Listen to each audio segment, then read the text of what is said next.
नमस्कार प्रेक्षकांनो, तू रे माझा मितवा या मालिकेच्या येणाऱ्या भागामध्ये जबरदस्त असा ट्विस्ट येणार आहे. तर प्रेक्षकांनो, आपण बघितलं, राकेशला पैसे न देण्यासाठी अर्णव ईश्वरीने खूप जास्त आयडिया शोधून काढलेल्या असतात. चारी बाजूने राकेशची कोंडी करत त्याला पैसे कसे मिळणार नाही याकडे जास्त लक्ष केंद्रित केलेलं असतं. आणि त्यासाठी राकेश पैसे मिळवण्यासाठी जे जे काही प्रयत्न करत असतो, प्लॅन करत असतो, त्याचे सगळे प्लॅन ईश्वरी आणि अर्णव दोघेही हाणून पाडत असतात. तेव्हा इथे राकेशला कळतं की या वेळेला सुद्धा अर्णव ईश्वरीने माझा प्लॅन फ्लॉप केलेला आहे. पण मी अर्णवचं समजू शकतो. चिंटुकल्या माझ्यावरती बारीक लक्ष ठेवून आहे. पण माझ्या इंदोरी जिलेबीचं काय? ती सुद्धा आता मला घाबरत नाही आहे. नवनवीन प्लॅन करते माझ्या विरोधामध्ये मला पैसे मिळू न देण्यासाठी. तेव्हा ईश्वरीच्या डोळ्यातली माझ्याबद्दलची भीती कमी झालेली आहे. काहीही झालं तरीसुद्धा ती भीती मला कायम ठेवायची आहे, असं प्रेक्षकांनो राकेश आता म्हणत असतो. आणि त्यासाठी त्याने एक मार्ग शोधून काढलेला असतो. तर प्रेक्षकांनो, येणाऱ्या भागामध्ये इथे आता राकेशने टोकाचं पाऊल गाठलेलं असतं. त्याने अंजलीला किडनॅप केलेलं असतं. तर फार्म हाऊसवरती गेलेल्या राकेशने अंजलीला किडनॅप करून ठेवत तिला मारण्याची धमकी दिलेली असते. आणि त्या बदल्यात अर्णवकडे 10 लाख रुपयांची मागणी केलेली असते. आणि तेव्हा प्रेक्षकांनो, पैसे दिले नाही तर अंजलीला जिन्यावरून धक्का देऊन मी पाडणार आहे अशी भीतीसुद्धा अर्णवला घातलेली असते. त्यामुळे येणाऱ्या भागामध्ये अंजलीच्या जीवावरती उठलेल्या या आता राकेशला अर्णवने बरोबर धडा शिकवलेला असतो. आणि त्यानंतर प्रेक्षकांनो, इथे ईश्वरीने गनिमी कावा करत राकेशला खऱ्या पैशांऐवजी आता बनावट पैसे तयार करून देण्यात आलेले असतात. आणि त्यामुळे इथे राकेशला चकवा देत त्याची चांगलीच फसवणूक केलेली असते. आणि त्याच्या तावडीतून अंजलीला सुद्धा सुखरूपरित्या सोडवलेलं असतं. तर प्रेक्षकांनो, येणाऱ्या भागामध्ये कशा पद्धतीने या गोष्टी पुढे घडत जातात आपण सविस्तरपणे बघूया.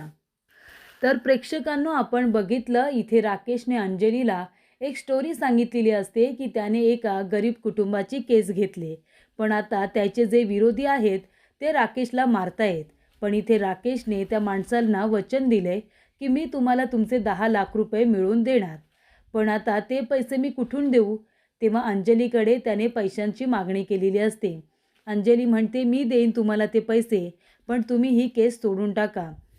तेव्हा राकेशने सांगितलेलं असतं की अंजली, ते सगळं ठीक आहे, पण तू याच्याबद्दल अर्णवला सांगू नकोस. तू कुठूनही मला पैसे दे. तेव्हा अंजली म्हणते ठीक आहे. पण अंजलीकडे आता पर्याय उरत नाही. 10 लाख रुपये खूप मोठी रक्कम आहे. आणि अंजली एवढी मोठी रक्कम कुठून आता उभी करणार? त्यामुळे प्रेक्षकांनो, इथे आता अंजलीने अर्णवला ही गोष्ट सांगितलेली असते. तेव्हा अर्णव, ईश्वरी आणि मामा यांना कळलेलं असतं की राकेश अंजलीकडून पैसे काढण्यासाठी खोटं बोलतोय. तेव्हा अर्णवने सांगितलेलं असतं की ताई, तू जिजूंना ही केस सोडायला सांग. त्यांच्या जीवाला भीती आहे.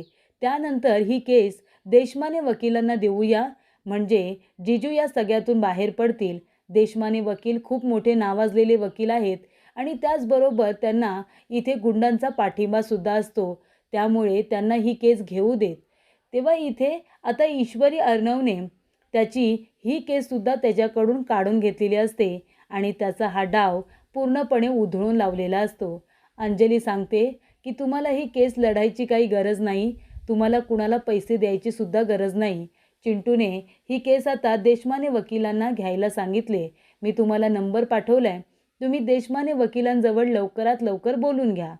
तेव्हा प्रेक्षकांनो, इथे आता ईश्वरी आणि अर्णवने हा प्लॅन केलाय ही गोष्ट राकेशला समजलेली असते. राकेश भयंकर चिडलेला असतो. तो इथे आता अंजलीला म्हणतो की अंजली, मी काय म्हणतोय, मी फार्म हाऊसवरती आहे, मी एकटाच आहे, तू सुद्धा ये ना 2-4 दिवस, इथे आपण दोघेजणं राहू, मला कंपनी द्यायला ये. तेव्हा अंजली म्हणते ठीक आहे, मी येते. तेव्हा प्रेक्षकांनो, अंजली आता फार्म हाऊसवरती गेलेली असते. तेव्हा अर्णव तिला न जाण्यासाठी सांगत असतो. पण तरीसुद्धा इथे अंजली आता राकेशसाठी त्या ठिकाणी गेलेली असते. अंजली तिथे गेल्यानंतर इथे आता राकेश आणि अंजली दोघेजण एकमेकांबरोबर छान वेळ वगैरे घालवत असतात. तेव्हा इथे अर्णवचं राकेशवरती लक्ष असतंच. जर त्याने ताईला काही केलं तर याची भीती आता अर्णवला असते आणि ती त्याची भीती खरी ठरते. कारण इथे राकेशने अर्णवला फोन केलेला असतो आणि तो अर्णवला म्हणतो, काय रे चिंटुकल्या, तुझी हिंमत खूपच जास्त वाढत चालली का रे? मी तुला आधीच सांगितलं होतं की जर तू माझ्या कुठल्याही कामात आडवा आलास तर तुझ्या बहिणीच्या जीवावरती बेतू शकतं. त्यामुळे आता मी तुझ्या बहिणीला माफ करणार नाही आहे. माझा प्लॅन तू उधळून लावलास ना, आता तूच मला पैसे आणून देशील. तेव्हा अर्णव म्हणतो, मी असं काही करणार नाही आहे. तेव्हा इथे राकेश म्हणत असतो, तुला तुझ्या बहिणीचा जीव महत्त्वाचा वाटत नसेल तर तू माझ्या पुन्हा वाकड्यात जाशील. आता एक गोष्ट लक्षात ठेव चिंटुकल्या, इथे अंजली माझ्या तावडीत आहे. आता जर तिला जिन्यावरून मी धक्का दिला ना तर काय होईल माहिती आहे? ती तर जीवानिशी जाईलच, पण बाळसुद्धा जाईल. आणि मग काय होईल रे? तुझ्या हातात काय उरेल? तुला ते 10 लाख रुपये महत्त्वाचे आहेत की तुझ्या बहिणीचा जीव? म्हणूनच मी तुला म्हणतोय, अंजली तुला सुखरूपरित्या हवी असेल तर मला तू 10 लाख रुपये द्यायचे आणि ते सुद्धा कॅशमध्ये द्यायचे हां. जर तू मला 10 लाख रुपये दिलेस तरच अंजलीला काही होणार नाही, नाहीतर अंजलीच्या जीवावरती बेतू शकतं. तेव्हा प्रेक्षकांनो, अर्णव आता खडबडून जागा होतो. अर्णव म्हणतो, माझ्या बहिणीच्या केसाला जरी धक्का लागला ना तरीसुद्धा मी तुला माफ करणार नाही आहे राकेश. तेव्हा राकेश म्हणत असतो, मग का माझे प्लॅन फ्लॉप करताय तुम्ही दोघे नवरा बायको? माझी इंदोरी जिलेबीसुद्धा नवनवीन आयडियाज देते का?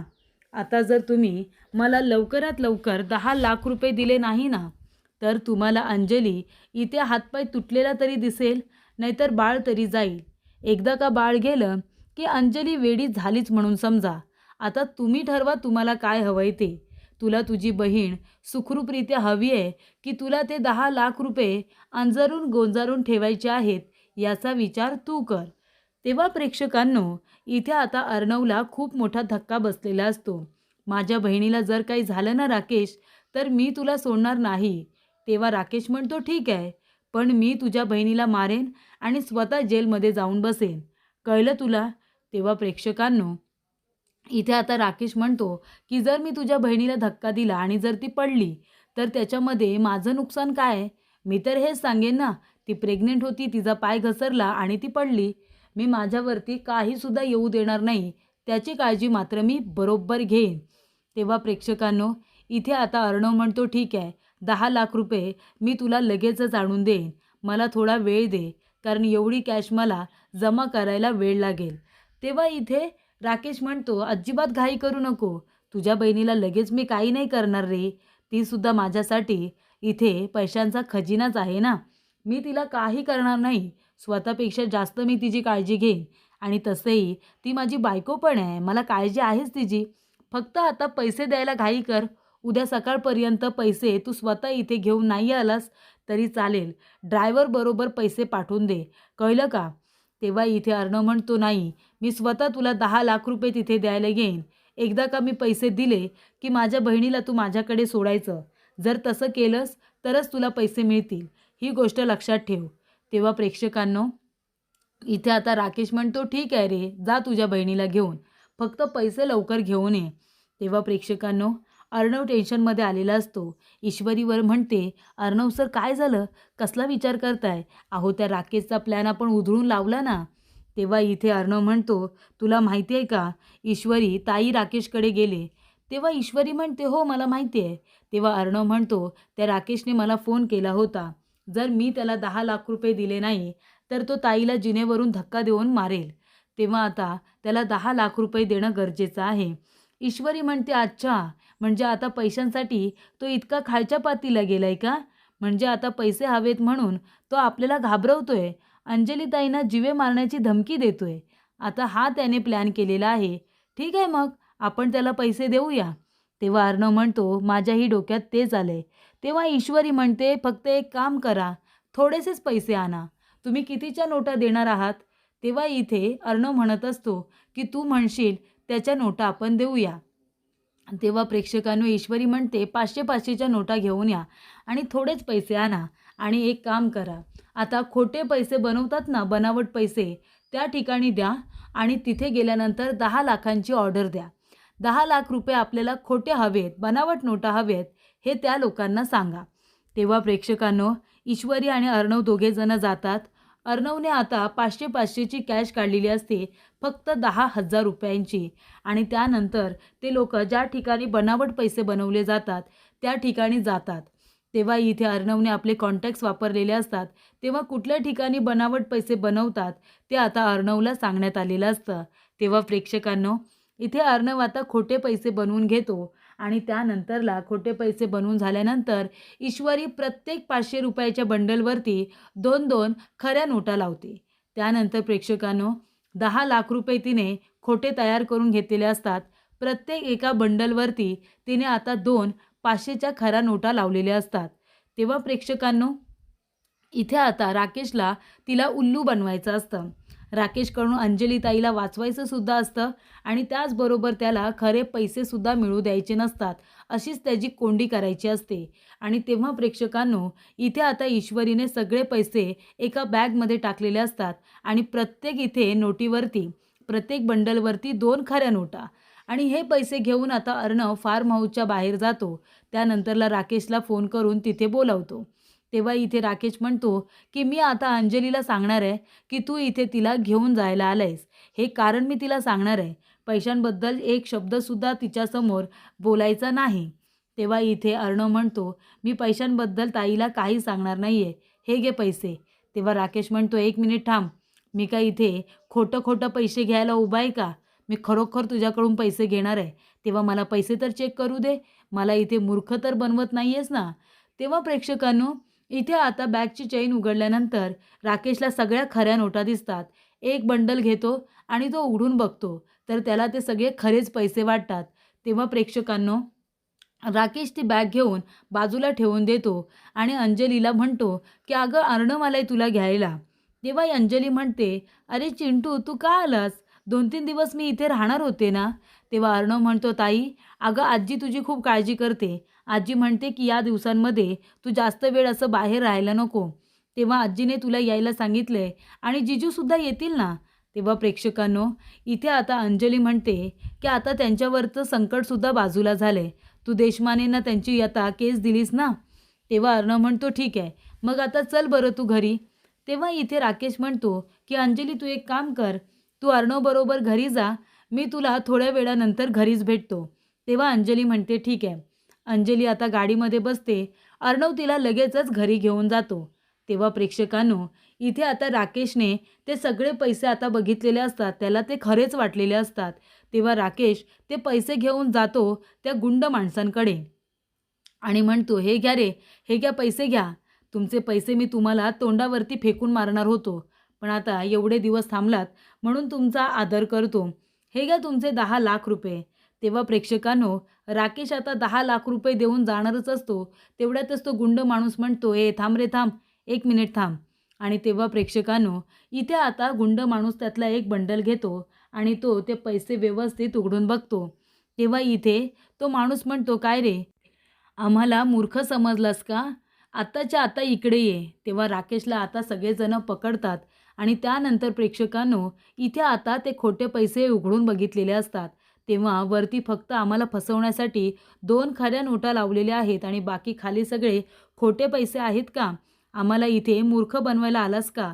तर प्रेक्षकांनो, इथे आता अर्णव आणि ईश्वरीने राकेशला चांगला धडा शिकवलेला असतो. तर इथे राकेशला खोटे पैसे देऊन त्याला चांगला चकवा दिलेला असतो. तोंडावरती पाडलेलं असतं. गुंड लोकांनी त्याची चांगलीच धुलाई केलेली असते. खोटे पैसे देऊन आम्हाला इथे मूर्ख बनवतोस, तुझी एवढी हिंमत वाढत चालली आहे का? असं म्हणून इथे बॉसने आता त्याला मारलेलं असतं. राकेश म्हणत असतो की माफ करा, हे पैसे मला एका माणसाने दिलेले आहेत. त्याने खोटे पैसे दिलेत, हे खरंच मला माहिती नव्हतं.